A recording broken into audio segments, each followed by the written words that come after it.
মোৰ হাতত আছে এই 500 টকা।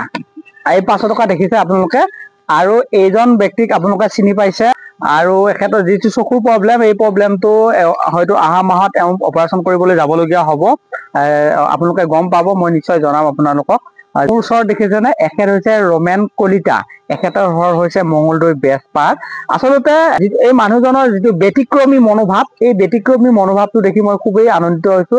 এনেধৰণৰ মনৰ ভাৱনাবিলাক মানুহৰ মনত সৃষ্টি হ'ব লাগে, আৰু আমাৰ সমাজত এনেকুৱা মানুহৰে প্ৰয়োজন। কাৰণ আমি যদি মানুহৰ কাৰণে নাভাবো, ভাবিব নোকোনে, ঠিক তেনেকুৱা কথা। এই ব্যক্তিজনে ভাল দিনৰ কাৰণে এই 500 টকাটো এই ককাজনক দিছে। ককা, এই 500 টকাটো আপোনাক মঙলদৈ ৰমেন কলিতা নামৰ এজন ব্যক্তিয়ে দিছে। কিয় দিছে মই কৈ আছো বাৰু। এই 500 টকাটো দিছে তেখেতৰ আজি তেখেতৰ জন্মৰ দিন, আৰু এই জন্মৰ দিনটো তেওঁ সুকীয়াকৈ পালন নকৰি, বা যদিও সুকীয়াকৈ পালন কৰিছে এইটো মই গম নাপাওঁ, কিন্তু তেওঁৰ যিটো ব্যতিক্ৰমিক মনোভাৱ, তেওঁৰ মনোভাৱটো আচলতে ইয়াত ফুটি উঠিছে। ভাল লাগিছে। তেখেতৰ জন্মদিনৰ শুভেচ্ছা মই জনাইছো, আৰু আপুনিও অকণ আশীৰ্বাদ কৰিব। হয়, যাতে তেওঁ ভাল হয়। কাৰণ তেওঁতো চিন্তা কৰিব পাৰিলে হয়, মই এটা ডাঙৰ কেক আনি কাটি মানুহ কেইটামান মাতি মানুহক খুৱাও বা ইটো সিটো কৰো, কিন্তু তেওঁ সেইটো চিন্তা কৰা নাই। যদিও কৰিছে, তাৰ লগে লগে এনেকুৱা ধৰণৰ কিছু অসহায় মানুহকো তেওঁ মনত আনিছে বা চিন্তা কৰিছে। সেই উপলক্ষে আপোনাক এই 500 টকাটো তেওঁ দিছে। আপুনিও সেই মানুহজনৰ, সেই ৰমেন কলিতা নামৰ মানুহজনৰ যিটো জন্মদিন, এই জন্মদিনৰ সমভাগী, মানে যিটো আনন্দ বা যিটো এটা উল্লাস, সেইটো সমভাগী আপোনাকো কৰিছে। ভৱিষ্যতেও এনেকুৱা মনোভাৱৰ মানুহ আমি সমাজত দেখিবলৈ পাম, বা দেখিছো, নেদেখাও নহয়, আৰু যাতে অধিক দেখিবলৈ পাওঁ, তাৰে কামনা কৰিছো। হয়, আগলৈ যাওঁ, ভাল কৰক। হয় হয়, সেইটো হয়।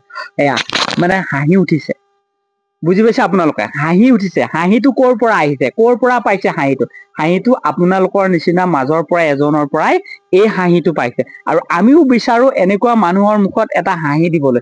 মানুহৰ জীৱনটো দুখ কষ্ট বহুত কিবা কিবি থাকে, ভগৱানৰ এটা লীলা খেলা, আৰু এইবিলাক পৰীক্ষা।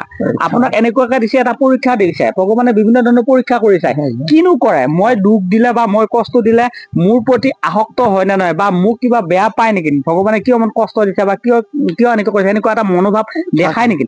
সেইটো পৰীক্ষা কৰিবৰ কাৰণে ভগৱানে বিভিন্ন ধৰণৰ সাংসাৰিক জীৱনত আমাক পৰীক্ষা কৰি থাকে। গতিকে এই পৰীক্ষাত আমি উত্তীৰ্ণ হবলৈ হলে আমি ধৈৰ্য ধৰিব লাগিব, একাগ্ৰতাৰে ভগৱানক চিন্তিব লাগিব, আৰু ভাল ভাল কৰ্মবিলাক কৰি যাব লাগিব।